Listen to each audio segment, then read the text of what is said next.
¿Qué tal? Hoy se cumple un año de los brutales ataques terroristas de Hamás en Israel. 1.200 personas fueron asesinadas de la manera más cruel. Hubo cientos de heridos, violaciones masivas de mujeres y niñas, asesinatos de embarazadas a las que sacaron de sus cuerpos a los bebés para rematarlos a cuchilladas o quemarlos. 100 israelíes siguen secuestrados a manos de las bestias de Hamás, entre ellos niños, incluso de apenas 6 años.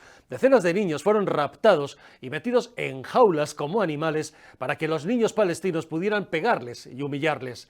Aquella acción no hubiera sido posible sin el diseño, entrenamiento e información de la inteligencia de Irán. Jamás llegó a reproducir en Gaza a escala algunos de los kibbutz que iba a atacar. La destreza que mostraron los terroristas de Hamás volando parapentes o manejando lanchas para entrar por mar no se aprende de un día para otro. El 6 de octubre, un día antes, Hamás usó un desfile militar que retransmitió incluso con descaro la televisión de Gaza para mover tropas y armamentos a los ojos de Israel y acercarlos a la frontera sin que Israel sospechara. Solo un Estado como Irán pudo estar detrás de unos preparativos tan minuciosos y de una ejecución tan milimétrica de aquellos atentados. Unos 3.000 terroristas de Hamás intervinieron perfectamente coordinados por distintos puntos, perfectamente pertrechados para un ataque largo, derribando con bulldozers la valla fronteriza y entrando despiadadamente con motos, vehículos todoterreno o a la carrera para dar rienda suelta a sus peores instintos, como hicieron, en primer lugar, con los soldados y las chicas soldados de la frontera y luego con familias enteras en los kibbutz. Bestias humanas de la peor calaña. El ataque se inició a las 6:30 de la mañana con una lluvia de cohetes por el norte y por el este de la franja, aprovechando la fiesta judía del Sabbat, mientras cientos de terroristas y palestinos voluntarios, civiles palestinos voluntarios, entre los que había trabajadores de la ONU, se colaban coordinadamente por los puntos de la valla fronteriza, volados con explosivos y derribados después por las excavadoras. Queda la incógnita de saber cómo fue posible que ninguna de las agencias de inteligencia de Israel detectara los preparativos de la acción. Ni el Amán, la inteligencia militar, ni el Mossad, la inteligencia exterior, pero sobre todo el Shin Bet, la inteligencia para la seguridad interior, no detectaron o no analizaron correctamente o no dieron la importancia suficiente o no trasladaron adecuadamente la información o no fueron escuchados como debían por el gobierno de Netanyahu, que aseguró no haberse enterado de nada ni haber podido evitarlo. Afrontaba entonces el primer ministro de Israel desde hacía meses la contestación interna con masivas manifestaciones por su reforma para someter el poder judicial al poder político. ¿Les suena esto? Parece que está de moda por el mundo. Este es el contexto de lo que ocurrió el 7 de octubre.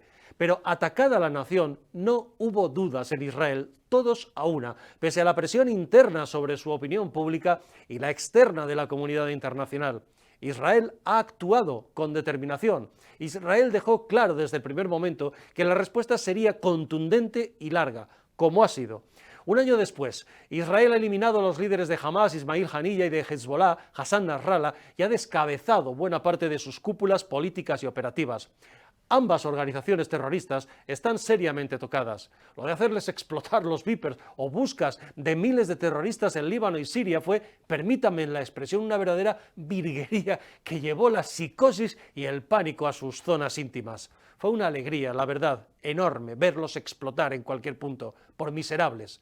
Un año después, la invasión israelí de Gaza ha demostrado que Gaza era una base terrorista con cientos de kilómetros de túneles horadados como arsenales, escondrijos de terroristas, corredores logísticos y, lo peor, zulos a decenas de metros bajo tierra para la tortura y el asesinato de los rehenes.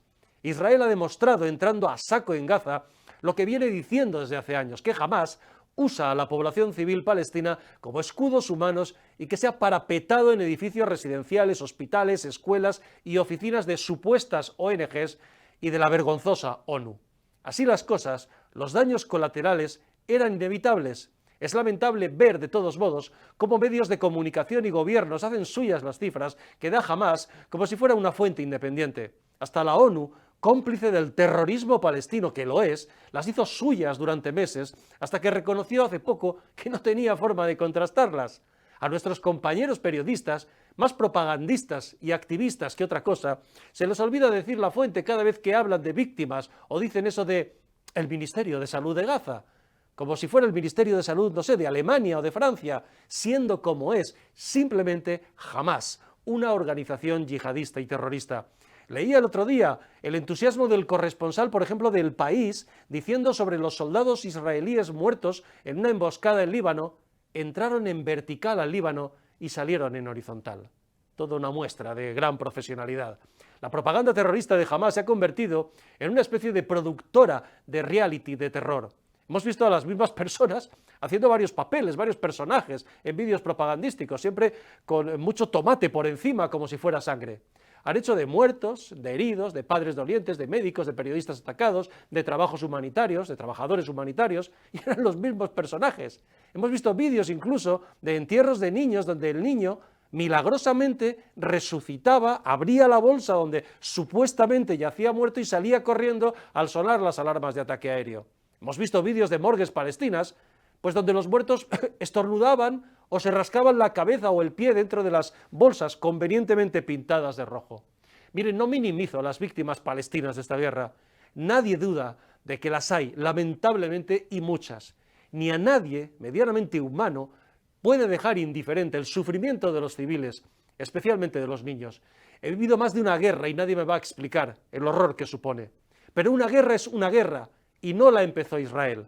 La guerra, decía nuestro gran Ortega y Gasset, ha sido la cirugía de la historia. Y se está haciendo historia, porque lo que hay en juego hoy en Oriente Medio no es una toma y daca más entre Israel y Hamás o Hezbollah. Lo que hay en juego ya definitivamente es una nueva correlación de fuerzas en la región que afecta directamente a nuestra seguridad como Occidente. El problema de Oriente Medio no es Israel.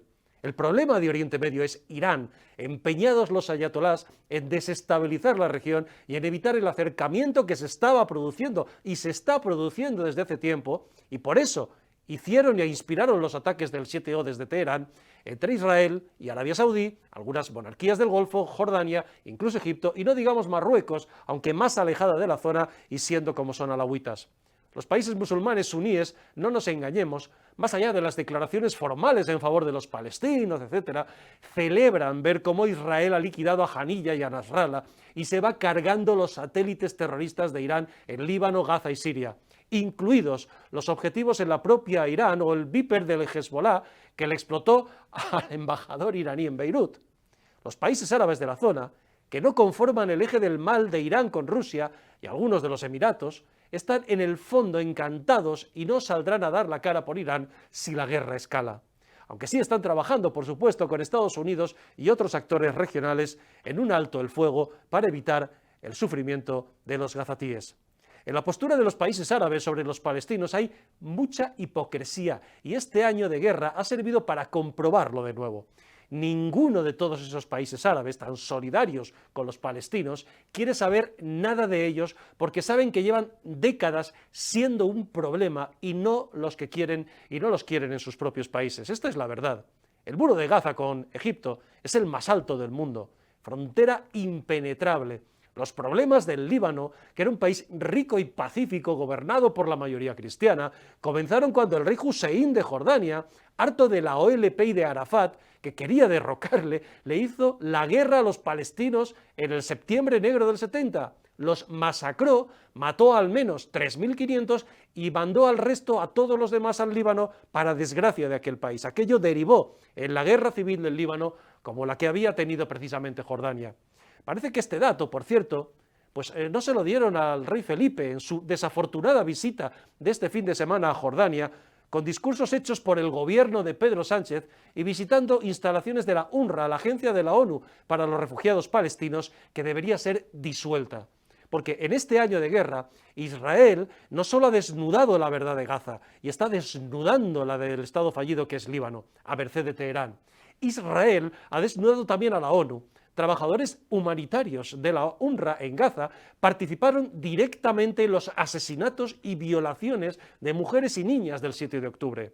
El líder de Hamás en el Líbano, Fatah Sherif, eliminado junto a Nasrallah en Beirut, trabajaba como profesor de la UNRWA, que les enseñaba a los niños. El escondrijo de Nasrallah estaba a 50 metros de una escuela de la ONU y a 100 metros de otra en un edificio residencial de civiles. Miren, basta ya de demagogia con este conflicto.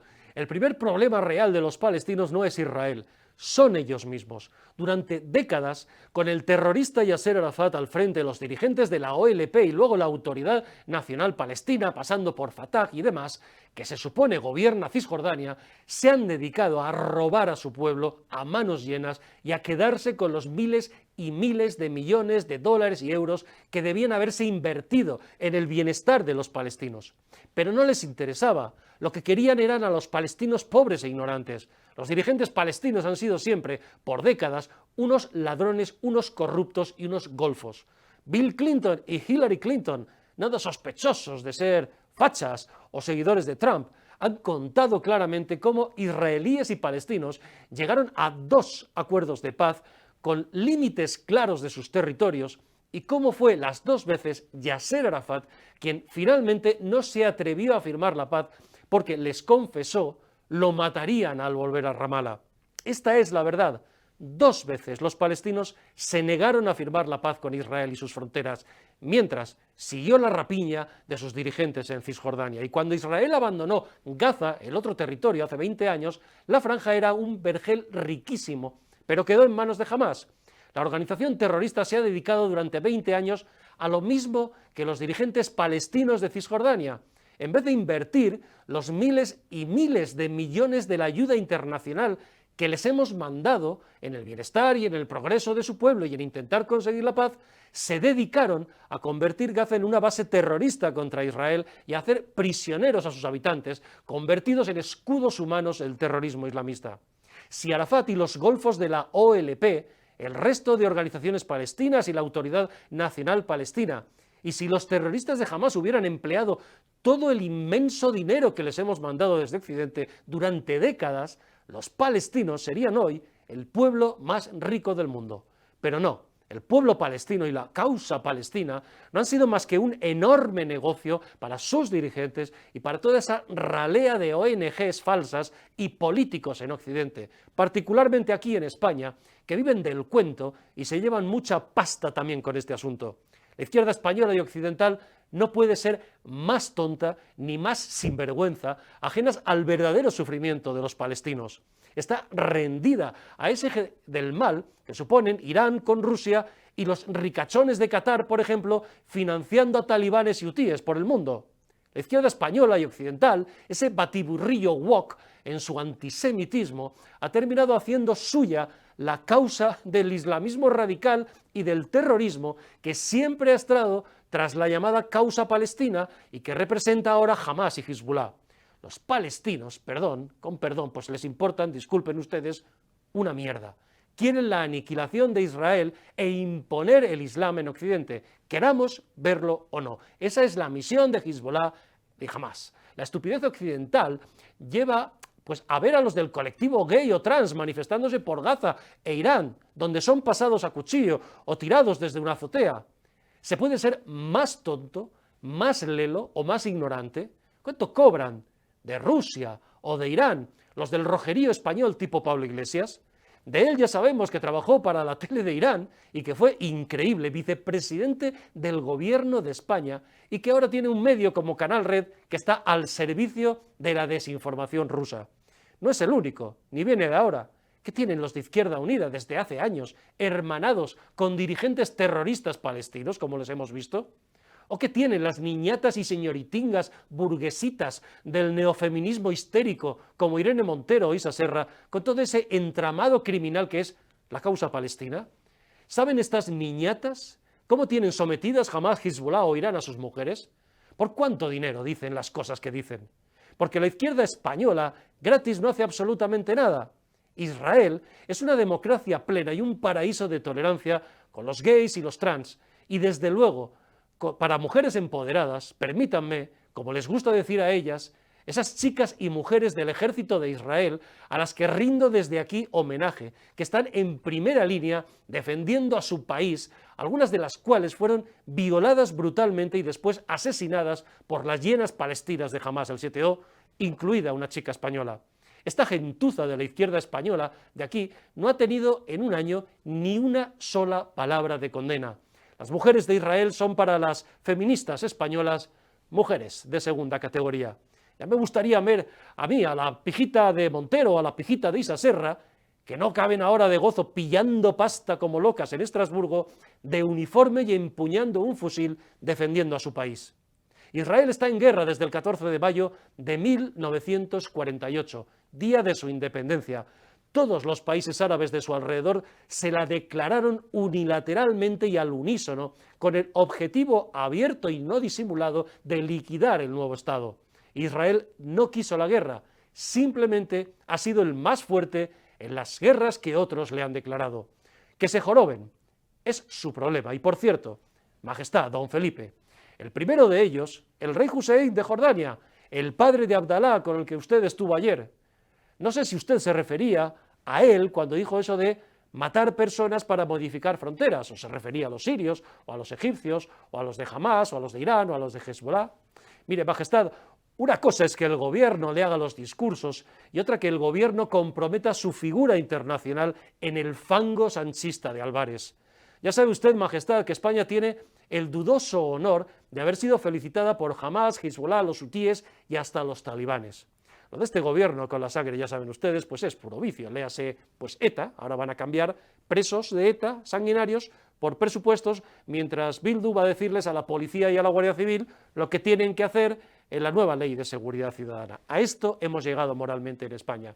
Majestad, la política exterior la dirige el gobierno, pero la corona española, con su padre, el rey Juan Carlos, fue un referente de respeto y un lugar de encuentro para todos los actores de Oriente Próximo.